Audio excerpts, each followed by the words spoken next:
Special train reservation করার পর এইভাবে যে বিপদের মুখে পড়তে হবে তা একদমই ভাবিনি। ভেবেছিলাম স্পেশাল ট্রেন স্পেশালিটি তো অনেক থাকবে, কিন্তু এইভাবে একটা হরিবল সিচুয়েশনের মধ্যে পড়বো তা একদমই ধারণার বাইরে ছিল। তো হাই এভরিওয়ান, আমার এই ছোট্ট পেজে তোমাদের সকলকে স্বাগত জানাচ্ছি। যারা সামার ভ্যাকেশনে ঘুরতে চাইছো আর সামার স্পেশাল ট্রেন বুক করতে চাইছো তারা অবশ্যই এই ভিডিওটি পুরোটা দেখবে। যাই হোক, আমি আছি সাউথ ইন্ডিয়ায় আর আমার ডেস্টিনেশন হচ্ছে ওয়েস্ট বেঙ্গল। ট্রেন ছিল শালিমার স্পেশাল আর ট্রেন নাম্বার ছিল 07225। ট্রেনটি ছাড়ার কথা ছিল ভোর 4:30টায়। আমার রুম থেকে যেহেতু স্টেশন বেশ অনেকটাই দূরে, যার জন্য আমরা রিস্ক না নিয়ে আগের দিন রাত্রেই বেরিয়ে পড়ি। আমরা যেহেতু ঈদ গেল যার জন্য রাস্তাঘাট এত সুন্দর করে সাজানো ছিল। এবার বাস থেকে নেমে আমার চোখ পড়ে এই 10 টাকার ভেজ বিরিয়ানির দিকে। এবার একটা অর্ডার দিয়ে দেখি বিরিয়ানির এই অবস্থা, মনে হচ্ছে আলু সেদ্ধ আর ভাত।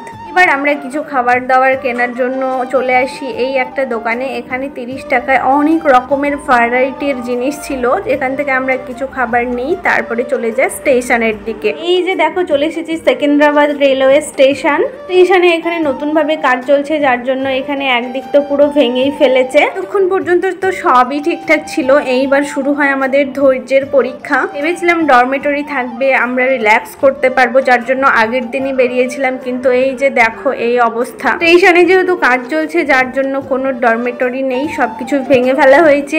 আর এই যে দেখো ওয়েটিং রুমে সবাই ওয়েট করছি। যাই হোক, এই যে আমরা ট্রেনে উঠে পড়েছি, কিন্তু এর পিছনের কাহিনীটা তোমাদেরকে বলি। যে শালিমার স্পেশাল ট্রেন নাম্বার ছিল 07225। এই ট্রেনটা ছাড়ার কথা ছিল ভোর 4:30টায়। সেখানে আমাদেরকে রিশিডিউল করে দেখানো হয় যে 6:30টায় ট্রেন আসবে। যখন 6:30 বাজে তখন আবারও রিশিডিউল করে দেওয়া হয় 8:30টায়। এইটুকু পর্যন্ত মানা যায়, কিন্তু এরপরে আবারও রিশিডিউল হয়ে হয় 10:30টা। তাহলে তোমরাই ভাবো, যে ট্রেন 4:30টায় ছাড়ার কথা ছিল সেই ট্রেন ছাড়ে 10:30টায়।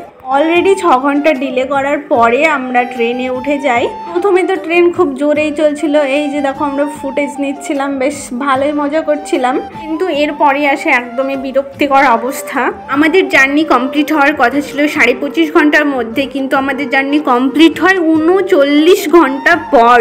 এখানে আমরা সকাল 6টায় নেমে যাওয়ার কথা, সেখানে আমরা রাত্রি 8টায় পৌঁছাই। তাহলে ভাবতে পারছো ট্রেন কতটা লেট ছিল। টোটাল 14 ঘন্টা লেট। তাই আমি তোমাদেরকে বলবো, যারা এই গরমের ছুটিতে সাউথ ইন্ডিয়া হায়দ্রাবাদ ঘুরতে আসছো বা ডক্টর দেখাতে আসছো, তারা অন্তত এই ট্রেন বুকিং করো না। আমি তো ভিডিও ফাস্ট করে দিয়েছি, যার জন্য মনে হচ্ছে ট্রেন ভীষণই জোরে চলছে, কিন্তু ট্রেন এতটাই স্লো চলছিল মনে হচ্ছিল যে লোকাল ট্রেন।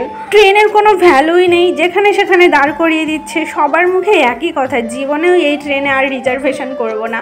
এছাড়াও আরেকটু বড়সড় প্রবলেমের কথা তোমাদেরকে শেয়ার করি। এই ট্রেনে কিন্তু কোনো খাবারই পাইনি আমরা প্রথম দিন। কোন রুটে চলছিল ট্রেন কে জানে। যে স্টেশনে দাঁড়াচ্ছে স্টেশনেও খাবার নেই, ইভেন আইআরসিটিসি থেকেও খাবার অর্ডার নেওয়া হচ্ছিল না। এই যে দেখো এই স্টেশনটি তোমরা ফলো করো, এইখানে দেখো পুরো স্টেশন ফাঁকা, কোনো খাবারের দোকান এখানে তোমরা দেখতে পাবে না।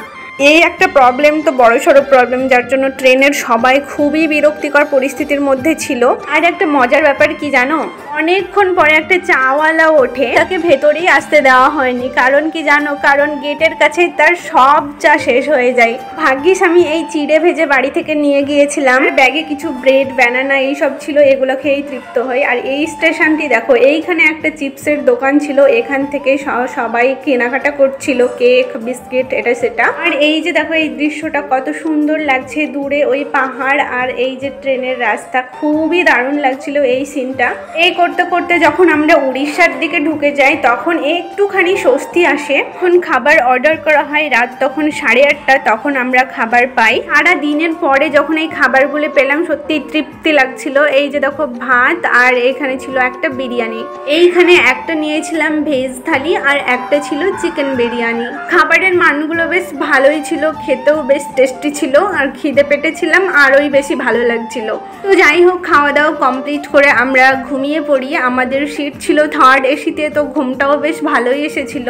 আর এই যে দেখো গোদাবরী রিভার, এর মাঝখানে এইরকম একটা ছোট্ট দ্বীপ আছে আর চারিপাশে এই দেখো আবার জল শুরু হয়ে গেল। এরপর পরের দিন সকালবেলা আমরা ব্রেকফাস্টে যেটা পাই সেটাই নিয়ে নিয়েছি। দুটো সমোসা নিয়েছিলাম আর দুটো নিয়েছিলাম আলু বান্ডা, আর এইখানে নিয়েছিলাম আর একটা এগ বিরিয়ানি। এই যে দেখো ট্রেন এতটাই লেট চলছিল, আমি ট্রেনে বসে বসে এত সুন্দর করে পায়ে মেহেন্দি পরে নিয়েছি। এই যে দেখো, আর আমাদের পাশের সিটের দুটো ফ্যামিলি ছিল আর তার মধ্যে ছিল একজন পুচকু। এই যে এর জন্য আমাদের জার্নিটা ভীষণই সহজ হয়েছে, সারা রাস্তা বক বক করেছি এর সাথে। তো ওরা টাটা বাই বাই করে আগেই নেমে গেল, আর আমরাও আর সহ্য করতে না পেরে লোকাল ট্রেন ধরে সাঁতরাগাছি জংশনে চলে আসি। এই যে সাঁতরাগাছি। তো আমার ভিডিওগুলি তোমাদের কেমন লাগে অবশ্যই একটা ছোট্ট কমেন্ট করে জানিও, আর ভালো লাগলে একটা লাইক করে দিও। ফেসবুক থেকে দেখলে পেজটিকে ফলো করে দিও, আর ইউটিউব থেকে দেখলে চ্যানেলটিকে অবশ্যই সাবস্ক্রাইব করে দিও।